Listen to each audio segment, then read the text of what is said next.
안녕하세요. 오늘은 제가 한국인들의 약자 혐오와 조금 한국인들이 하는 이상한 생각에 대해서 말해보려고 합니다.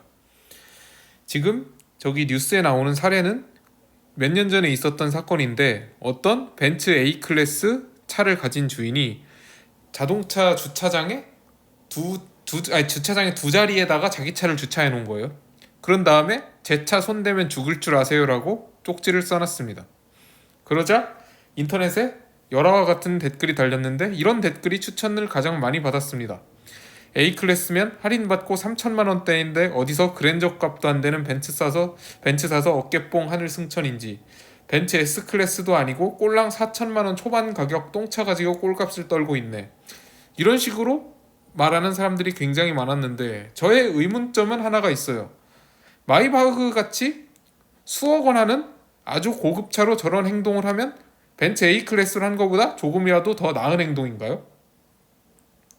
그런데 댓글 쓴 사람은 벤츠 S클도 아니고 라는 말을 쓰는데, 벤츠 S클래스보다 비싼 마이바흐로 저런 짓을 하면 과연 더 나은 행동인지 여러분들은 당연히 아니라는 걸 알고 있을 거예요.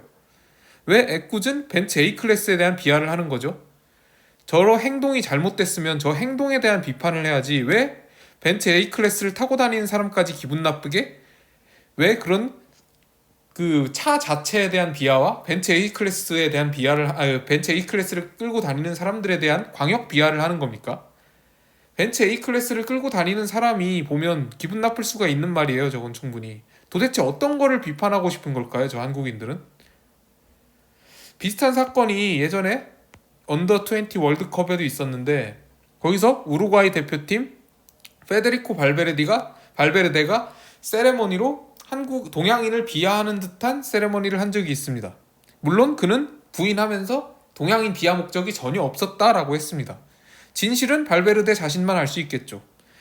어쨌든 발베르데의 행동은 오해를 불러일으켰다는 점에서 전 잘못했다고 생각을 해요. 그런데 왜 사람들은 그의 잘못에 대해서 아까 A클래스 차주와 비슷하게 후진국 우루과이 주제에 어디서 인종차별이냐라는 댓글을 굉장히 많이 달았거든요. 제가 직접 댓글을 가져오지는 못했지만. 근데 그런 글을 쓰는 걸 볼 때 우루과이가 남미 후진국인 거와 그의 행동이 잘못된 거 사이에 무슨 상관관계가 있냐, 이게 제가 의문을 가지는 거예요. 왜 우루과이에 대한 비하를 합니까? 우루과이 사람들의 죄 없는 사람들이 기분 나쁘잖아요. 만약에 발베르데가 스위스인이나 미국인 같이 완전히 선진국 국민이었으면 그가 한 행동이 조금이라도 나은 행동입니까? 아니에요. 전혀 낫지 않은 행동입니다. 그런데 왜 우루과이를 후진국이라고 비하를 하는 거죠? 그거를 저는 정말로 이해를 할 수가 없어요. 이런 면에서 볼 때 과연 한국은 언더도그마가 성행한 나라인지 의문을 전 가질 수밖에 없습니다. 언뜻 생각하기에 한국은 굉장히 언더도그마가 심한 나라인 것 같아요. 자기가 피해자라는 걸 명분으로 삼아서 온갖 부당한 특혜를 요구하거나 항상 정의로운 듯이 하면서 하청 노동자들의 인권을 무시하는 노조들의 행태를 보면은 더 피해자 비즈니스를 하고 있다는 생각이 들죠. 저도 물론 그렇게 생각해요.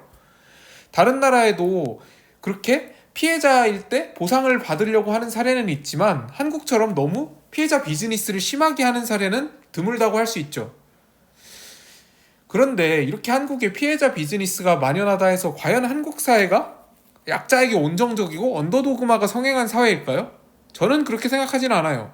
한국에서 장애인들이 받는 대접을 보면 더 그런 생각이 듭니다. 한국에서는 유럽 국가에 비해 장애인을 바깥에서 보는 것이 쉽지 않습니다. 한국에 장애인이 적어서가 아니라 제가 보기에는 이건 분명히 장애인들이 밖에 다니기 쉽지 않기 때문이라고 생각을 합니다. 독일에 있을 때 제가 그 버스를 타면은 휠체어가 올라올 수 있게 항상 사람들이 문을 내려주는 걸 많이 봤어요. 버스에서 내릴 때 휠체어가 다닐 수 있게 발판을 내려주는 걸 많이 하거든요. 실제로 저도 몇 번 해본 적이 있습니다. 그런데 한국에서는 그렇게 해주는 사람이 정말 드물고 보기 힘들죠. 그만큼 휠체어를 탄 사람이 밖에 다니기 어렵다는 뜻이라고 저는 생각해요. 그러니까 한국에서 이렇게 나타나는 이런 현상이 나타나는 이유가 몇 가지가 있는데, 이거는 다음번에 제가 얘기를 해봐야 될 것 같습니다. 지금 말하기에는 너무 길어요.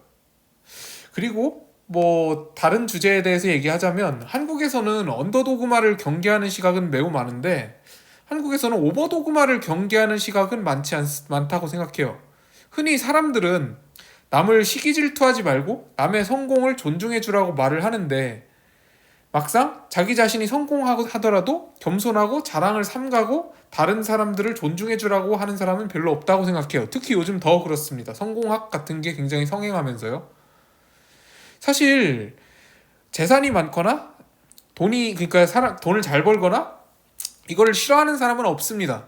그런데 그걸 자랑하는 행동은 조금 얘기가 달라요. 한국에서는 그런 자랑에 대한 금기가 좀 덜하다고 생각을 해요.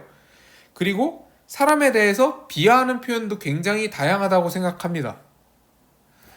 온라인상에서 그렇게 직업 비하를 하거나 아니면 남의 소득 비하를 하는 사람에 대해서도 많은 사람들은 돈 많고 직업 좋은 사람들은 안 그런다. 방구석 백수나 별로 직업 안 좋은 사람들이나 남을 비하하는 거다라는 얘기를 많이 하죠. 실제로 많이 보는 사례일 거예요, 여러분들도.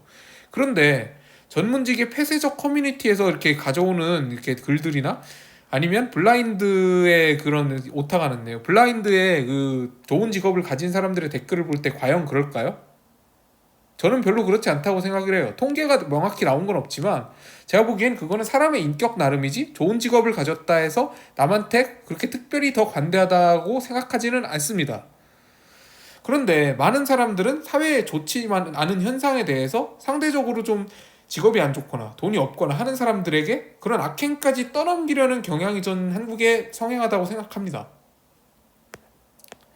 이런 게 한국 특유의 전 약자 혐오라고 생각을 하거든요. 한국인들은 일반화하지 말라는 말을 굉장히 많이 해요. 뭐든지 맨날 일반화하지를 말래요. 그런데 제가 다음번에 얘기하고 싶지만은 원래 통계라는 거는 일반화를 위해서 존재하는 거예요. 극소수 집단에 대해서 근거도 없이 일반화를 하면 안 되겠지만 통계가 명확하게 존재하고 그 통계에 오류가 없다면 어떤 집단을 일반화하는 거는 지극히 당연한 거예요. 원래 통계 자체가 그러라고 존재를 하는 거거든요. 그러니까 일반화 자체를 주의를 해야겠지만 일반화가 언제나 안 되는 건 아니거든요. 예를 들어 독일 사람들이 한국 사람보다 키가 크다. 이거는 명확히 통계로 나왔기 때문에 일반화를 해도 됩니다. 내 옆에 있는 독일인 뮬러가 나보다 키가 크다. 이거랑은 좀 다른 얘기죠. 제가 좀 나중에도 얘기를 하고 싶은데 한국 사람들은 그렇게 일반화를 하지 말라고 하면서 단체의 특성으로 개인을 재단하는 건 되게 좋아하는 것 같아요. 저는 그러니까 소수를 바탕으로 단체를 규정하는 건 굉장히 조심하면서 일반화라면서 단체의 특성을 바탕으로 소수자를 정의하는 거는 굉장히 거리낌이 없는 게 저도 되게 신기해요. 다음번에 제가 이건 얘기를 해봐야 될 것 같습니다. 어쨌든 제가 앞에서 말했다시피 어떤 사람이 잘못을 했으면 그 잘못과 그 당사자에 대해서만 비난하는 것이 옳죠. 그런데 한국인들은 그거를 핑계 삼아서 너 잘 걸렸다 하면서 그 사람이 속한 집단에 대해서 마구 공격을 하는 사례가 많습니다. 예를 들어 직업이 없는 백수나 아니면 히키코모리가 살인을 저질렀다 하면 그 사람에 대해서 비난할 것이 아니라 그 집단에 대해서 마구 분노를 쏟아내는 사람이 굉장히 많아요. 그런 식으로 잘못도 하지 않았는데 굉장히 욕을 얻어먹는, 자기가 그런 집단에 속했다는 이유로 욕을 얻어먹는 억울한 사람이 굉장히 많아질 수밖에 없는 구조예요. 이렇게 계속 사회가 지속되면 언젠가 나중에 분명히 부메랑으로 되돌아올 겁니다. 여러분들의 생각은 어떠신가요? 지금까지 들어주셔서 감사합니다.